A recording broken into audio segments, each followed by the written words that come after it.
Queridos e queridas, vamos falar mais um pouquinho aqui do Moraes. No canal do Marcelo Marcengo, uma descoberta maravilhosa que eu tive graças a Xanda Fontes. Vamos ver o trabalho do Marcelo, que é bem sério. Esse negócio da repórter Malu Gaspar de O Globo, fazendo essa jogadinha tosca e porca que o pessoal da Globo, o pessoal da Veja, da mídia em geral, fazia na Lava Jato, né? O que era? A Veja publicava uma reportagem na sexta-feira, de manhã, aí o Álvaro Dias ou outra pessoa, mas em geral o Álvaro Dias, ele subia no plenário do Senado, naquela época, com uma revista Veja debaixo do braço, e ia falar o impropério que ele tinha lido. Aí o Jornal Nacional, na sexta de noite, repercutia a reportagem da Veja, repercutia o que o Álvaro Dias falava. Aí no sábado o Jornal Nacional caceteava o governo Lula. No domingo, Fantástico vinha com uma reportagem imensa, que você nem conseguiria fazer em um dia, caso eles realmente soubessem da notícia da sexta, do sábado. E aí na segunda estava feito o tendel.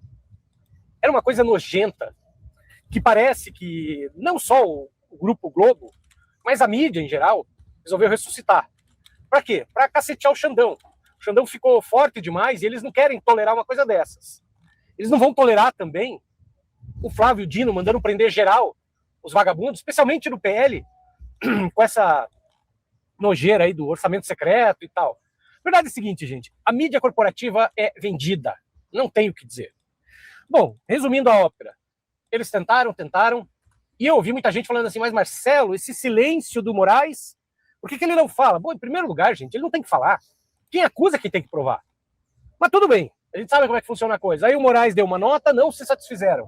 Aí o Moraes tem que dizer outra nota, detalhando como foi a reunião. Veja, a Dani Lima lá do UOL, ela disse, gente, teve uma reunião, teve duas, né? Mas teve uma reunião e eles tinha diversas pessoas na reunião. Não foi uma reunião escondidinha, na calada da noite, que nem o pessoal do bolsonarismo costuma fazer. Não teve nada disso. Foi uma reunião com diversas pessoas para discutir a Magnitsky.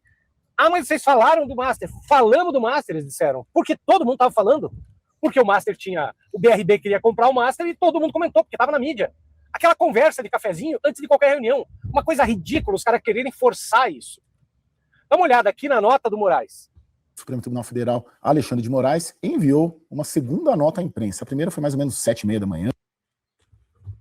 Eu vou adiantar um pouquinho, tá, gente? Só pra gente já ver o comentário do Marcelo. Vambora.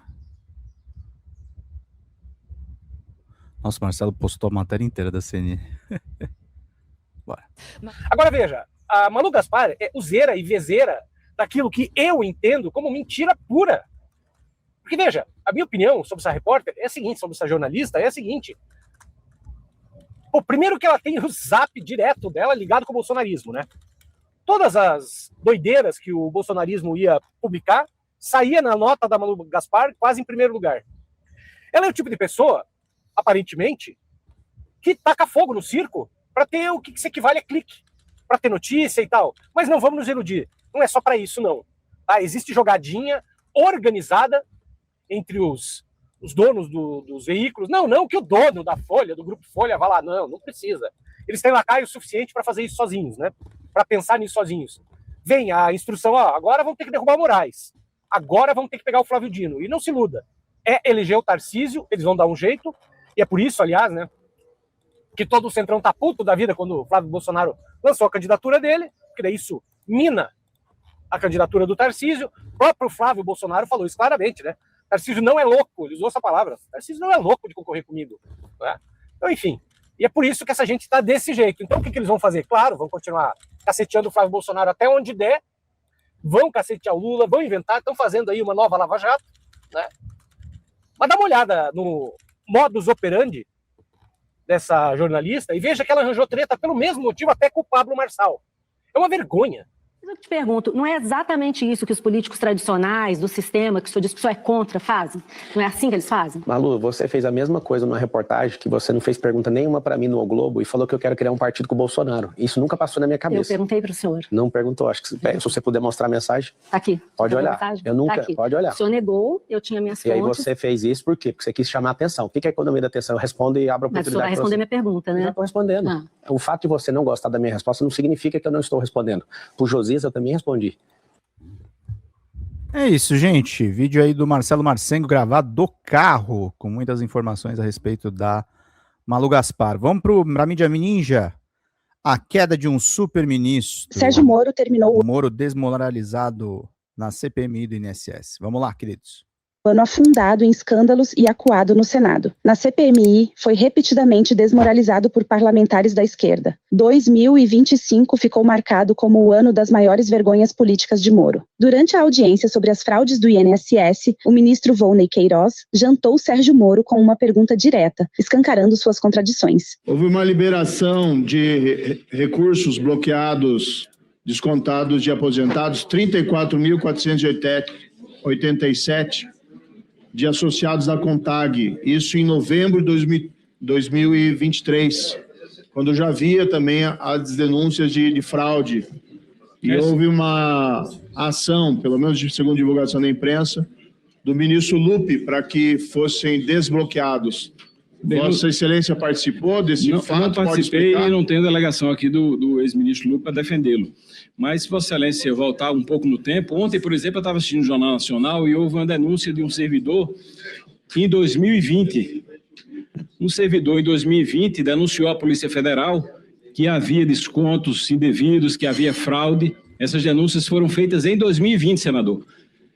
Parece que Vossa Excelência era o ministro da Justiça nessa época. Vossa Excelência fez alguma coisa para coibir essas fraudes? Os fatos nunca foram informados a mim, como foram informados a Vossa Excelência, expressamente na reunião lá em 2023. Vossa Alguém se omitiu aqui foi Vossa Excelência. Vossa Excelência, como ministro, também não apuração. acompanhou, não tinha conhecimento? Não chegou ao meu conhecimento. Vamos também destacar que o INSS, né, editou a Instrução Normativa 162 em março de 2024, no qual criou regras que dificultavam a responsabilização dessas entidades que recebiam os descontos para serem punidas. E mais, tirou a revalidação que estava na instrução normativa anterior, prevendo os 3 anos, e essa instrução normativa 162 do presidente do INSS, já depois do alerta da fraude, em março de 2024, tirou a revalidação a cada 3 anos. Por que foi editada essa instrução normativa 162 que acabou na prática facilitando essas fraudes, ministro? Bem, essa instrução 62 foi baseada na MP aprovada no governo do presidente Bolsonaro. Quem sepultou a revalidação foi o governo anterior. É importante deixar claro, e eu deixei isso bem assim, sublinhado na exposição que nós fizemos. Em 2025, a ex-juíza de Curitiba, Luciana Bauer, expôs graves situações de intimidação por parte de Moro e denunciou a quadrilha. Eu sei mexer tudo do EPROC e vi lá antes, no meu plantão, olha, tem um habeas corpus do STJ aqui parado, já sem dado cumprimento, e fui para cima da diretora. O que aconteceu? Daí ela veio com essa lenga-lenga. Ai, doutora, mas isso daí não está parado, o doutor Deltan vai entrar com uma denúncia, e se a senhora soltar... Eu disse, não é eu que estou soltando, o STJ mandou soltar pelo menos 2 dias, e isso está escondido do plantonista, o que é uma falta, pelo menos uma falta funcional em tese, né? E peitei ela, disse, olha, vamos fazer esse habeas corpus aqui, manda soltar. O meu documento que eu tinha feito desapareceu do sistema. Meu Deus! Então, o Moro veio... A gente se encontrou no elevador, infelizmente tem 2 torres, tem várias torres na justiça, mas tem 2 torres de elevadores exclusivos para juízes. E ele sempre pegava o elevador que eu também pegava, porque a minha vara ficava na mesma torre dele. E ele foi extremamente agressivo comigo. Ele foi assim, ó, agressivo, mesquinho. Ele foi tão agressivo que naquele momento eu realizei que aquilo não era normal, mais que não era normal, aquilo ali possivelmente podia ser uma quadrilha em tese.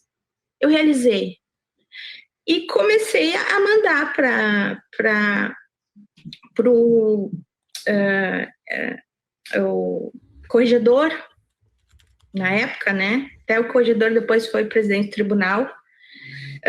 Mandei para o corregedor tudo isso. Começou a passar um carro da PF, todo dia. Até eu me lembro que eu sempre tive muita biblioteca, né? Meus avós alemães, meus pais sempre compraram uma imensidão de livros, então eu sempre coloco a biblioteca mais ou menos na frente da casa, né? E olhava para a rua. Todo dia começou a passar aquele carro da PF. Eu fazia Aliança Francesa no centro, passava o carro da PF. Daí eu troquei do centro de Curitiba para um bairro que também tinha Aliança Francesa. Comecei também a ver carro da PF. Eu fiquei pensando, querem me acuar? O deputado Rogério Correia não perdeu a chance de ironizar Moro, o superministro de Bolsonaro, que deixou rolar a fraude no INSS. Que as pessoas estão desempregadas, que as pessoas estão sofrendo, que as pessoas estavam morrendo na pandemia, e o cara chega para você e fala que você falhou com ele porque não protegeu a família dele de investigação, de rachadinha. E no fundo, na verdade, aqui o grande problema é o medo da investigação chegar nele. Afinal, era gente ligada a ele. Me parece óbvio que o ex-presidente Jair Bolsonaro sabia das coisas, nós já colocamos aqui. Foi avisado, inclusive, por entidades de auditores fiscais, senadores. Então, é óbvio que o ex-presidente sabia que existiam problemas. Mas não era só ele que sabia, não. Isso aí diz respeito à MP 871 de 2019, que muitas vezes a base da oposição aqui, base do governo Bolsonaro, dizia que foi o grande feito do governo Bolsonaro foi essa MP 871. Mas eu perguntaria, inclusive, ao doutor Stefanuto, caso tivesse sido aprovado ou não vetado essa emenda foi do deputado Rodrigo Coelho, do PSB de Santa Catarina. Essa emenda está ali no canto esquerdo, ela diz o seguinte: é vedada a transmissão de informações de benefícios e de informações pessoais, trabalhistas e financeiros de segurados e beneficiários do INSS a quaisquer pessoas física ou jurídica, diretamente ou por meio de interposta pessoa e etc. Olha a justificativa que está na coluna do meio.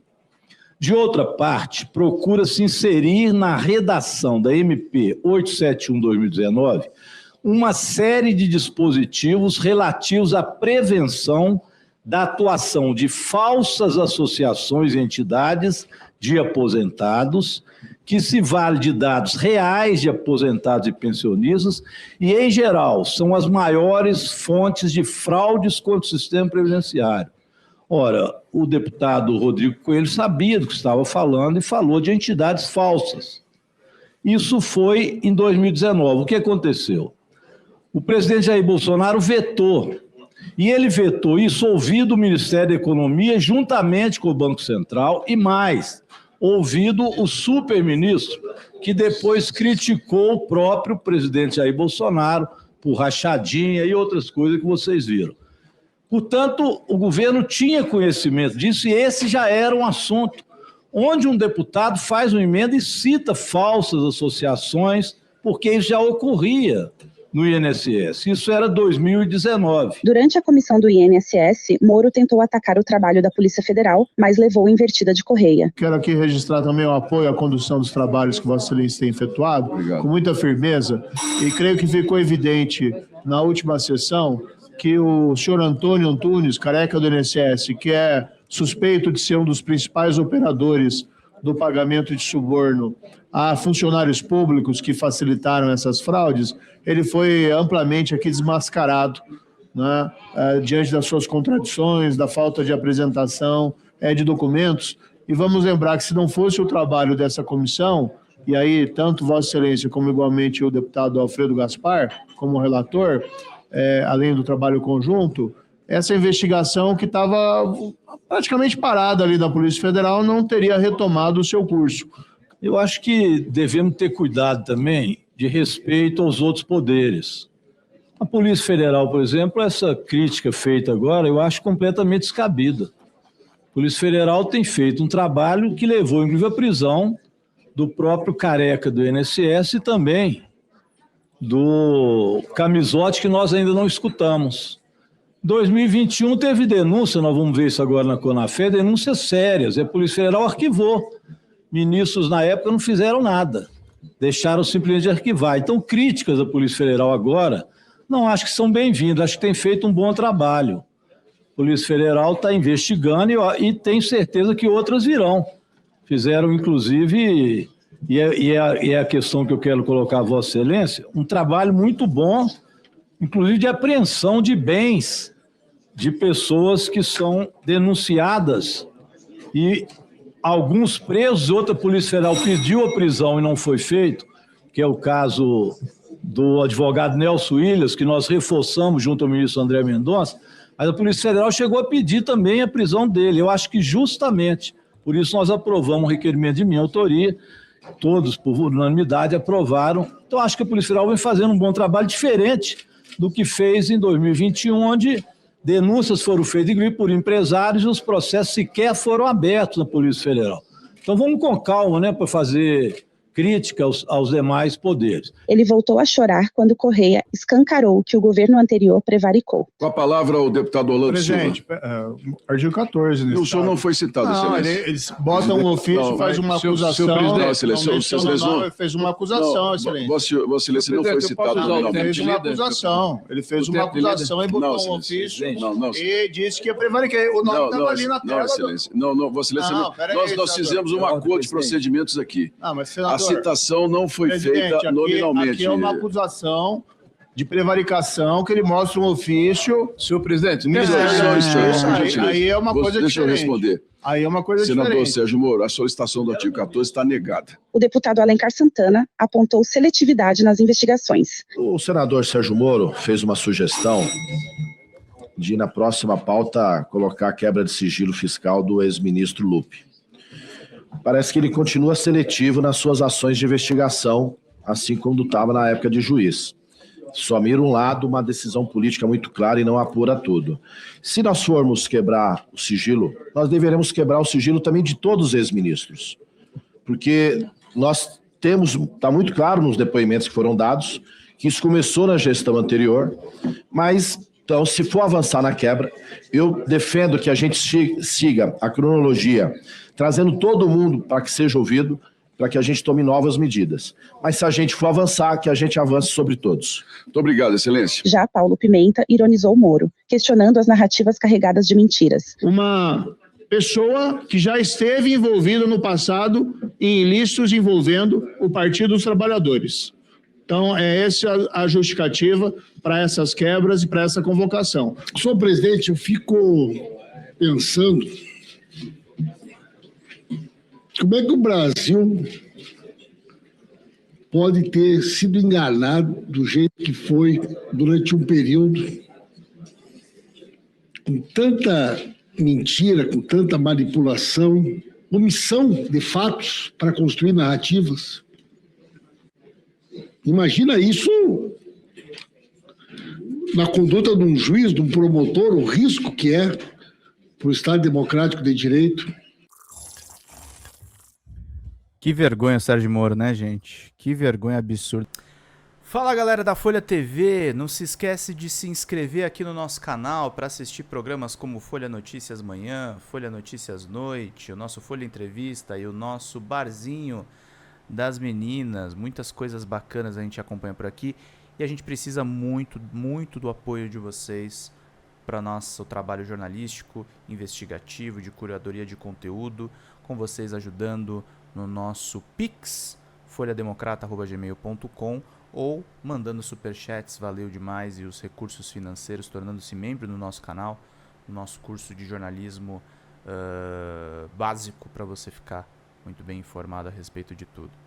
Queridos e queridas, muito obrigado pela presença de todos vocês, vida longa e próspera.